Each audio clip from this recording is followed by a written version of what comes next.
Oi, gente, tudo bem?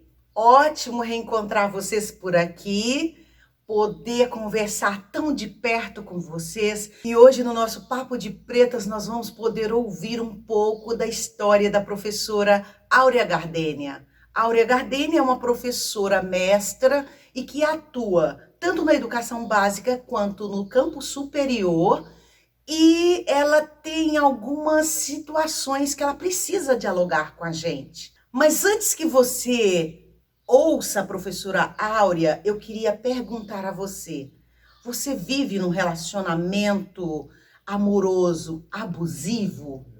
Você tem pensado o que sobre isso? Quais as providências que você tem tomado sobre esse assunto na sua vida? É sobre isso que a professora Áurea Gardênia vai compartilhar conosco. Se é fácil arrumar alguém? Olha, é difícil. À medida que a gente amadurece, à medida que a gente procura. Olha, eu vou falar uma coisa bem pessoal aqui que eu tenho visto. E eu acredito que eu não sou a única mulher que tem essa opinião. À medida que nós, mulheres, nos esforçamos para ser cada dia melhores e desenvolver nossos potenciais, parece que os homens fazem o contrário disso. Né? Nós estamos numa sociedade, cada dia nós procuramos ler mais, estudar mais, desenvolver competências, desenvolver habilidades, e enquanto nós estamos evoluindo, parece que os homens estão evoluindo, parece que os homens fazem o caminho contrário. A maioria deles fazem o caminho contrário. E eu acredito que quando a gente fala de feminismo, nós temos ainda que voltar. É impressionante como, apesar de estarmos, e podemos dizer que já estamos em 2021, é impressionante como ainda é importante discutir feminismo e educação das meninas. E uma educação que não nos torne vulneráveis, que não nos torne presas fáceis de relacionamentos abusivos. Porque quando você educa uma menina de forma em que a maior meta, o mais importante para a vida dela vai ser aquilo que ela é para o homem, é impressionante você ainda retomar, citar Simone de Beauvoir, quando ela fala a mulher é aquilo que ela é para o homem. E infelizmente, por mais que as pessoas... Não, mas isso não acontece. Acontece sim. Acontece sim porque a mulher mal fica grávida e ela mal sabe que está grávida, na hora que descobre que é menina, vai casar com um fulano. E ser bonita, e ser atraente e agradável para ser interessante para um homem passa a ser o objetivo, a meta maior determinada para a mulher durante parte da sua vida. Por mais que ao mesmo tempo em que ela mantenha os estudos, mantenha trabalho, quando isso não é interrompido. Eu tive muita sorte porque eu não interrompi essa etapa da minha vida, eu não interrompi os estudos, mas eu fui muito prejudicada profissionalmente pelo meu relacionamento. Eu fui muito prejudicada de muitas maneiras, tanto profissionalmente quanto nas minhas relações interpessoais, no relacionamento com a família. E isso tudo por causa daquilo que, olha, se o marido faz isso, a culpa é sua. Se o marido faz aquilo, é porque você, isso, não é? Começa nessa educação que a gente recebe, em que quando a gente se torna aquilo que é para o homem. A partir do momento em que a gente consegue, que a gente recebeu uma educação e que a gente percebe que a gente não é aquilo que é para o homem, que a gente consegue ser duas, vamos colocar assim, eu vou usar a palavra entidade, no sentido de toda uma personalidade, de um ser integral, nossas relações terão mais qualidade, não é? Então toda aquela juventude, toda aquela beleza, e eu fico muito triste. E na minha prática como professora, apesar de não haver espaço para isso, porque isso é um tema polêmico de abordar, eu fico muito preocupada com minhas meninas, minhas alunas, com essa precocidade que as meninas de modo geral têm e com essa educação que elas recebem, que você vê desde ali da infância, entrando na puberdade, na pré-puberdade, na adolescência, essa ânsia de agradar, essa ânsia de ser para fora e não para dentro. Né? E hoje a gente sofre muito até quando a gente consegue ser para dentro. E ele foi assim, do céu ao inferno, um ano de céu e um ano de inferno, mas ele foi um relacionamento muito controlador. Eu não sei que marcas que... Eu era muito jovem, a gente também tem que prestar atenção nisso, porque às vezes a gente precisa desconstruir alguns conceitos sobre a juventude. E esse superpoder que dizem que a gente tem, porque a gente é muito jovem, muito lindo, nem sabe que é lindo, porque todas as nossas meninas, você se olha depois de 30, 40 anos e vê como você era linda. Só que naquela época você não se acha linda. E é mais um ponto no qual você fica muito vulnerável à opinião desses predadores. Porque é isso que são predadores. Eu lembro de uma cena, porque aos 17 anos, quando eu vim morar em Sinop, eu já era capaz de ir ao mercado, além de pagar as minhas compras, eu sabia exatamente o que eu queria comprar. Eu sabia exatamente, eu ia no mercado. E eu lembro que na primeira vez que eu fui ao mercado, depois da separação, eu fiquei rodando com o carrinho e não sabia o que eu queria comprar. Então eu fiquei um período da minha vida totalmente dependente. Eu que sempre fui e voltei. Eu também me lembro que a minha vida, a minha educação toda, ela é dada por mulheres. Toda a minha vida, todo o meu sucesso, todas as minhas conquistas, elas se devem às super mulheres que fizeram parte da minha vida, da minha educação, da minha trajetória. Eu fico muito feliz de falar disso. Dessas super mulheres, eu sou o que eu sou quem eu sou, porque na minha vida eu tive a oportunidade de ter super mulheres. Desde o princípio, desde a avó, desde a mãe, desde a tia, desde as super professoras, que eu sempre tive. Hoje, a essa altura da minha vida, eu não tenho heróis, pessoas famosas. As minhas heroínas são as pessoas que fizeram parte da minha vida, que estiveram comigo. E é interessante como às vezes a gente espera que o que mude a nossa vida seja um evento extraordinário. Uma cratera que se abre no meio da terra no momento que você está passando, mas não é. São os pequenos atos cotidianos que mudam e que fazem a nossa vida. E o que eu me lembro de marcante, porque assim, o meu pai morreu muito, eu ia fazer 4 anos, eu sou filha mais nova de 4 filhos, eu ia fazer 4 anos. E quem tomou conta dessa família foi uma garota de 26 anos, que tinha esses 4 filhos. Ele também, um homem negro, morreu aos 26 anos. Dentro daquela perspectiva que o homem negro morre, né? Condições de trabalho ruins, sem acesso a equipamento de segurança, era garimpeiro, morreu jovem, 26 anos. E mamãe era do lar. Era aquela mulher que não saía nem na porta de casa, que não fazia nem as compras do mercado. E é impressionante como assim, a minha vida não foi de desperdício, mas sempre foi de abundância, né? Eu sempre tive o que vestir, o que comer e o que calçar. E eu sempre tive o que vestir, o que comer e o que calçar por causa dessas mulheres. Então eu posso me dizer assim que nunca me faltou nada. Eu sou muito grata ao pai porque nunca me faltou nada por causa dessas mulheres na minha vida.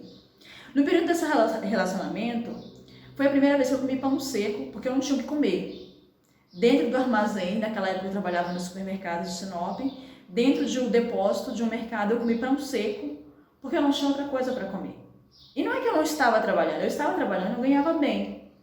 Mas nessa coisa de que assim, uma mulher tem que ajudar o marido, uma mulher tem que ser isso para o marido, uma mulher tem que ser aquilo para o marido, que eu fui dando tudo de mim, e a mulher já é assim, né? Ela já é muito generosa, já é muito abundante, mas é impressionante que mesmo a generosidade seja inata a muitas de nós, ainda nos pedem mais.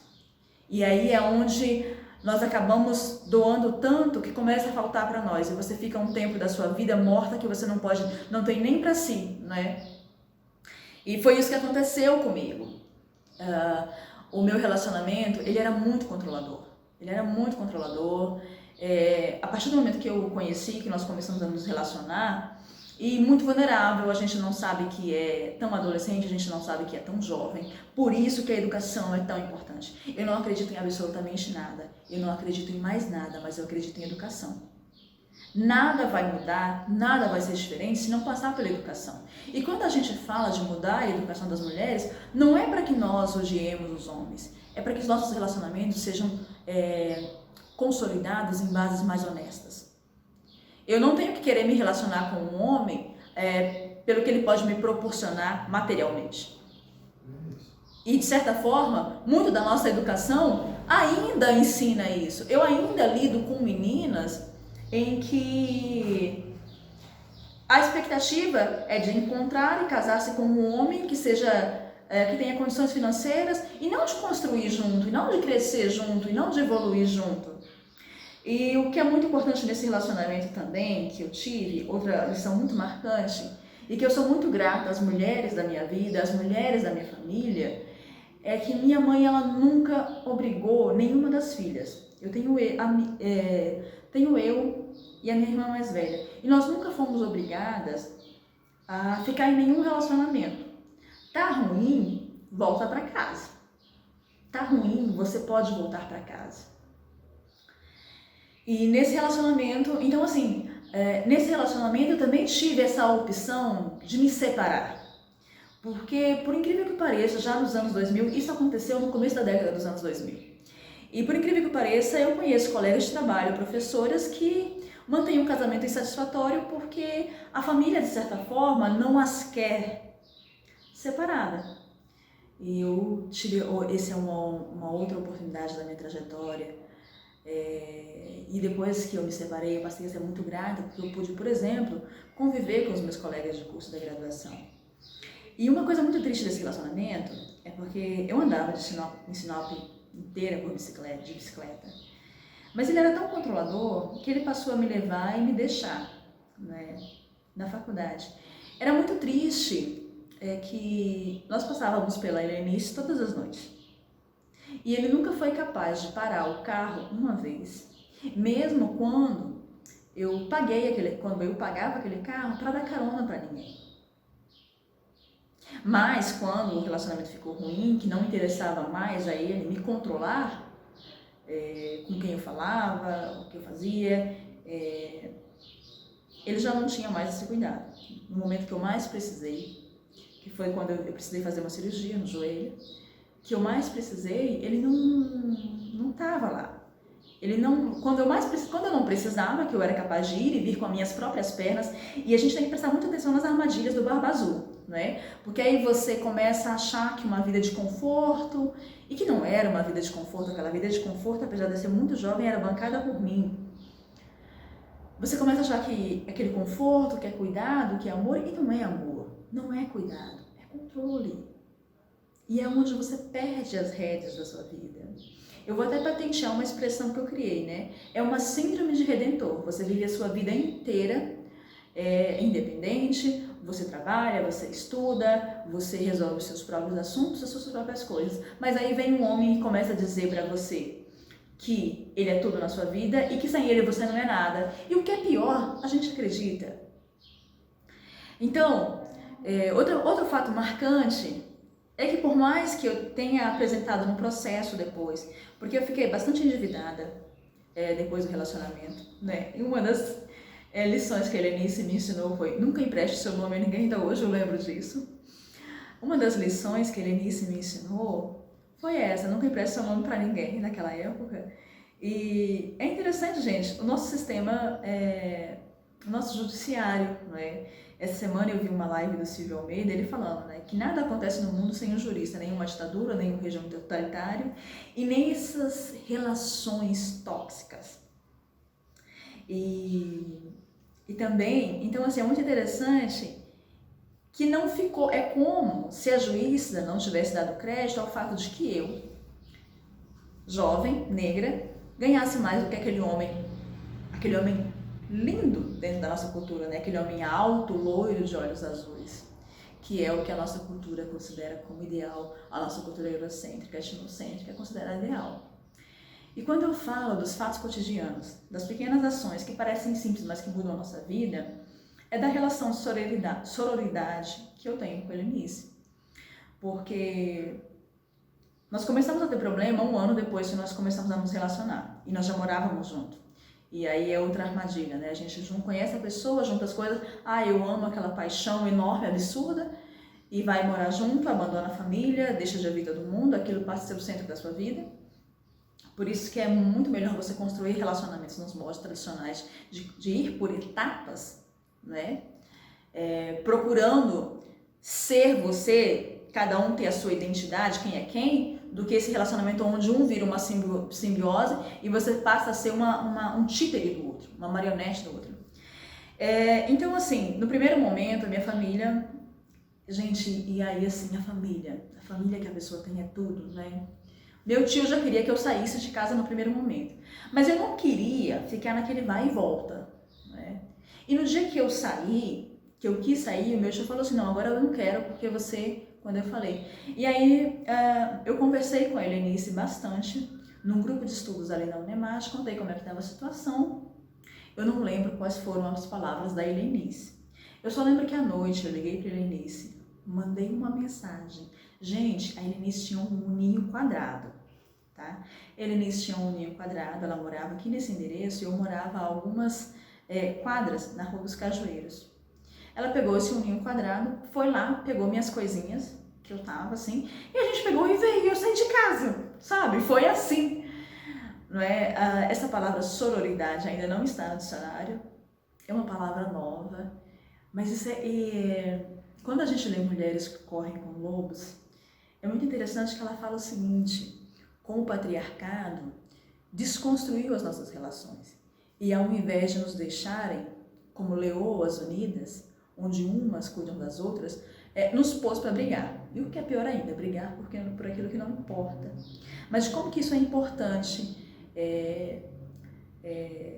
Os discursos que nós temos acesso, eles desvalorizam a mulher madura, eles desvalorizam a mulher madura, mais velha, pela sua aparência, pelo seu aspecto físico, enaltecem a super jovem e criam uma separação entre elas, deixando ambas vulneráveis.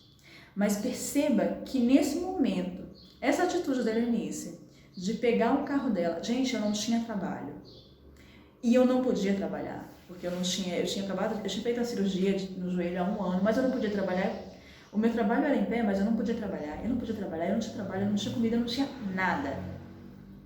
E é impressionante como nós exaltamos essa figura masculina, e eu não estou assim, eu não tenho ódio dos homens. Tem muitos homens na minha vida que são pessoas maravilhosas. Apesar de que as protagonistas da minha formação, em tudo na minha vida, são as mulheres. São elas que fazem o mundo andar, são elas que fazem o doce ferver. Então, o momento em que eu fiquei na dependência de um homem foi que eu fiquei assim, na situação vulnerável. De não ter trabalho, de não ter comida, de não ter dinheiro para comprar comida, de não ter nada. Só a roupa do corpo. E foi só com a roupa do corpo que eu vim para casa da Helenice. E como isso é importante, extremamente importante, porque eu não tinha para onde ir.